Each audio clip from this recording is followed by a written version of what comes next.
दोस्तों नमस्कार।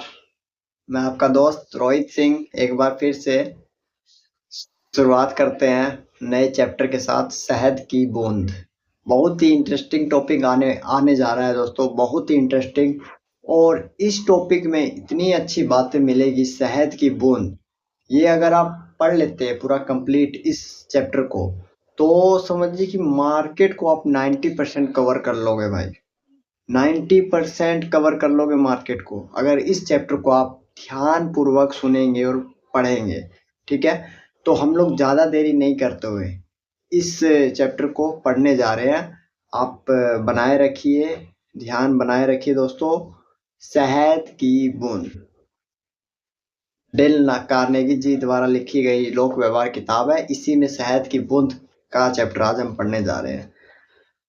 अगर आप गुस्सा है और अगर आप सामने वाले को दो चार बातें सुना देते हैं, तो इससे आपके दिल की भड़ास तो निकल जाएगी, पर सामने वाले पर क्या गुजरेगी? क्या सामने वाले को भी आपके जितनी खुशी मिलेगी? क्या आपके गुस्से, आपके शत्रुतापूर्ण रवैये से वह आपकी बात मान लेगा? वुडरो विल्सन ने कहा था, अगर आप मेरी तरह मुक्का ताने हुए आते हैं तो मैं आपको यकीन दिलाता हूँ कि मैं भी अपना मुक्का तान लूंगा। परंतु अगर आप शांति से आकर मुझसे यह कहते हैं, चलिए हम मिल बैठकर चर्चा करते हैं, और अगर हमारे बीच कुछ मतभेद है तो यह समझने की कोशिश करते हैं कि किन किन मुद्दों पर मतभेद है, तो हमें जल्द ही पता चलेगा कि बहुत से मुद्दों पर हमारे विचार समान है और हमारे बीच बहुत कम मुद्दों पर मत भिन्नता है। और अगर हम में धैर्य हो, स्पष्टता से भावनाएं व्यक्त करने की इच्छा हो और हम मिल बैठकर चर्चा करने के लिए तैयार हो, तो हम अपने मतभेदों को दूर कर लेंगे। वुडरो विल्सन की इस बात का जॉन डी रॉकफेलर जूनियर से अच्छा कोई उदाहरण नहीं हो सकता। 1915 में रॉकफेलर को कोलोरेडो में नफरत की निगाहों से देखा जाता था। 2 साल से रॉकफेलर की कंपनी में हड़ताल चल रही थी। यह अमेरिकी उद्योग के इतिहास में सबसे खूंखार हड़ताल थी।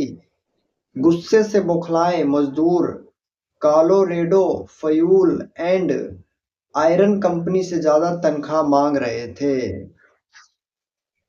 रॉकफेलर के हाथ में उस कंपनी की बागडोर थी। मजदूरों ने मशीनों और इमारतों में तोड़-फोड़ की और पुलिस को बुलाना पड़ा। काफी खून खराबा हुआ। हड़ताल करने वाले मजदूरों पर गोलियां भी चलाई गई और कई मजदूर उन गोलियों के शिकार भी हो गए। ऐसे समय में जब हवा में इतनी नफरत फैली हुई थी, रॉकफेलर हड़ताल करने वालों से अपनी बात मनवाना चाहते थे और उन्होंने ऐसा कर भी लिया। कैसे? यह रही कहानी दोस्त। बनाने में कई हफ्ते लगाने के बाद रॉकफेलर ने हड़तालियों के प्रतिनिधियों को संबोधित किया। उनका यह भाषण एक मास्टरपीस है। इसके आश्चर्यजनक परिणाम निकले। इससे नफरत की वे तूफानी लहरें शांत हो गई जो रॉकफेलर को डुबाने का इरादा रखती थी। इस भाषण से उनके प्रशंसकों की संख्या बढ़ गई। इसमें तथ्यों को इस ढंग से प्रस्तुत किया गया था कि हड़ताल करने वाले कर्मचारी चुपचाप अपने काम पर वापस चले गए और उन्होंने वेतन बढ़ाने के बारे में एक शब्द भी नहीं कहा। जिस बात को लेकर इतना बवाल मचा था, इस ऐतिहासिक भाषण की शुरुआत आगे दी गई है। यह देखें कि इसमें दोस्ती की झलक है। रॉकफेलर उन लोगों से बात कर रहे थे जो कुछ दिन पहले उनका गला घोंट देने का इरादा रखते थे और यह चाहते थे कि उन्हें किसी पेड़ पर फांसी लगाकर मार दिया जाए। परंतु रॉकफेलर इतने अधिक दोस्ताना थे, इतने अधिक उदार थे, मानो वे मेडिकल मिशनरीज को संबोधित कर रहे थे।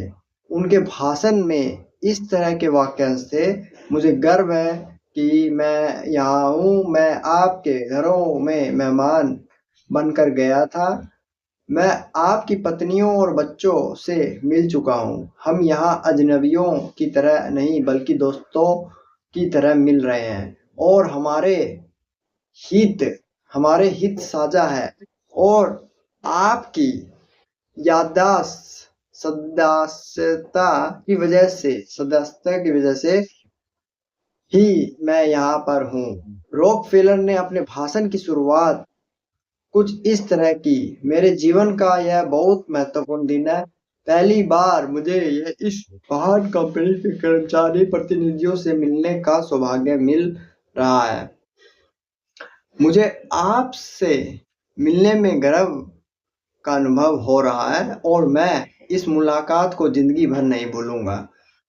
अगर यह बैठक 2 हफ्ते पहले हुई होती तो मैं यहाँ आपके सामने किसी अजनबी की तरह खड़ा होता और केवल कुछ ही लोगों को पहचान पाता, परंतु पिछले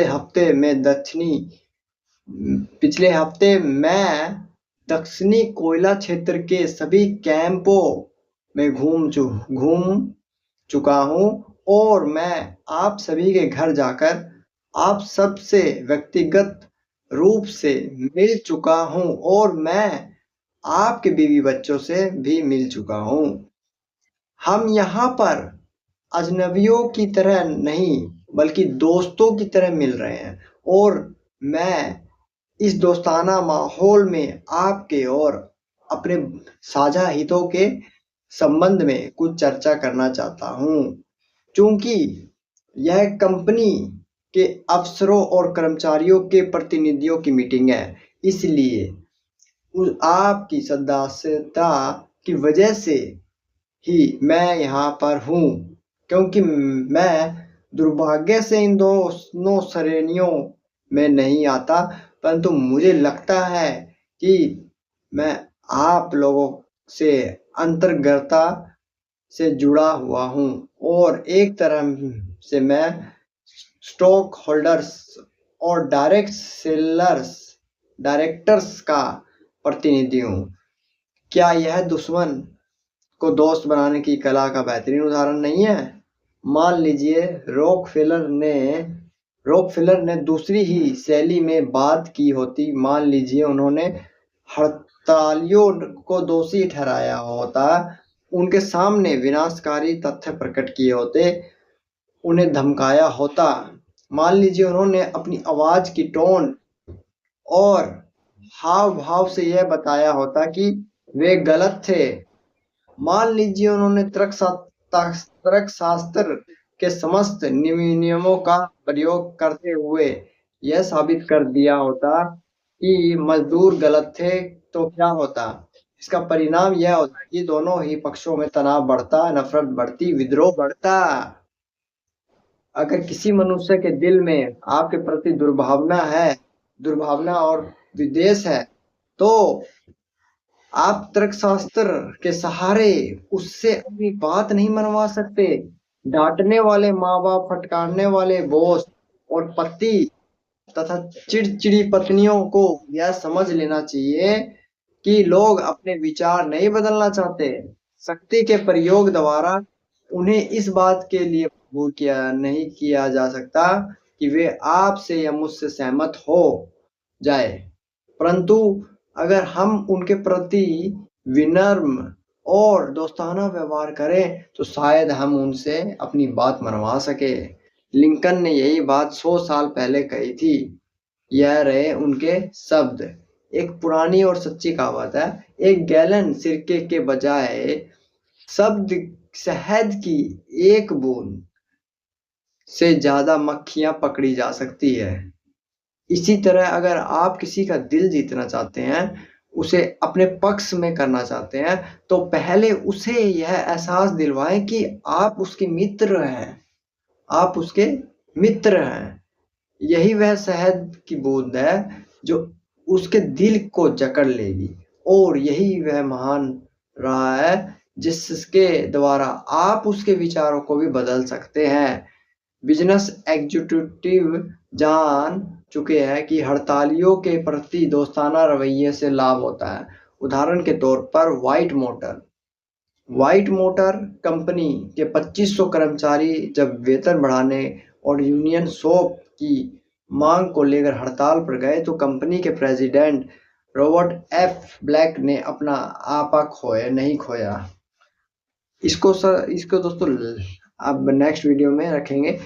हम लोग इसको यहीं पे एंड करते हैं। और इसमें मेन पॉइंट जो थी, 1 गैलन सिरके के बजाय शहद की 1 बूंद से ज्यादा मक्खियां पकड़ी जा सकती है। मतलब कहने का मतलब है, इसी तरह अगर आप किसी का दिल जीतना चाहते हैं, उसे अपने पक्ष में करना चाहते हैं, तो पहले उसे यह एहसास दिलवाए कि आप उसके मित्र हैं। यही वह शहद की बूंद है जो उसके दिल को जकड़ लेगी। और यही वह महान रहा है जिसके द्वारा आप उसके विचारों को भी बदल सकते हैं। तो उससे पहले फ्रेंडशिप पकड़ लीजिए। ठीक है दोस्तों, तो ये बहुत ही अच्छी चैप्टर है शहद की बूंद। तो इसको हम लोग पूरा पढ़ेंगे।